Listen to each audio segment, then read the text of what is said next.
Hak asasi manusia adalah hak dan kebebasan fundamental bagi semua orang tanpa memandang kebangsaan, jenis kelamin, asal kebangsaan atau etnis, ras, agama, bahasa, atau status lainnya.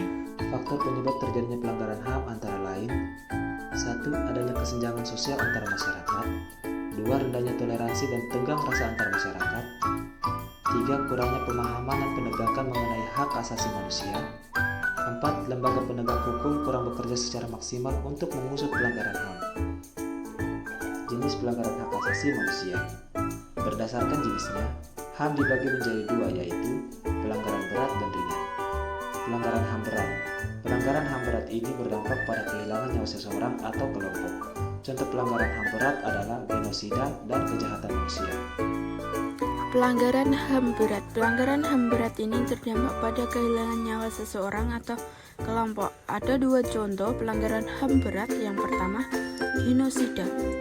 Genosida adalah kejahatan yang dilakukan seseorang atau kelompok untuk menghancurkan atau memusnahkan suatu kelompok etnis, ras, sampai negara. Contoh genosida adalah bentrok antar suku dan peristiwa terorisme.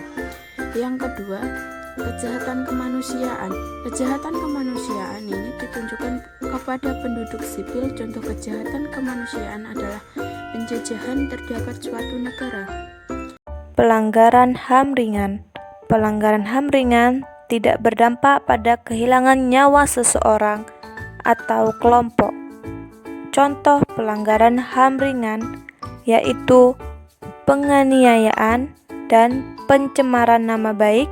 Di sini kelompok kami akan menampilkan sedikit contoh yang kita ambil, yaitu bullying. Kenapa kita mengambil contoh bullying?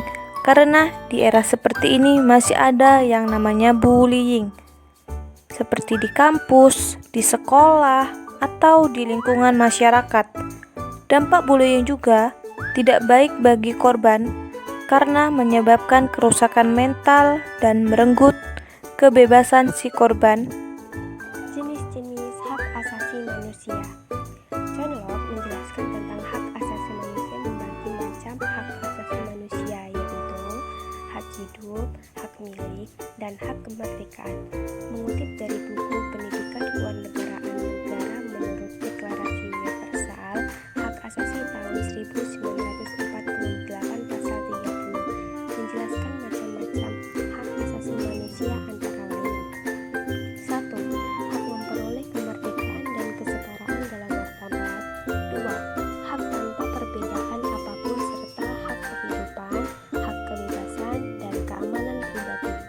3. Hak tidak boleh dibelenggu oleh peradaban dalam segala bentuknya. 4. Hak untuk tak diperlakukan dengan keji. 5. Hak atas kewarganegaraan. 6. Hak atas kekayaan. 7. Hak atas kebebasan keyakinan agama. 8. Hak atas kebebasan mempunyai dan mengeluarkan pendapat.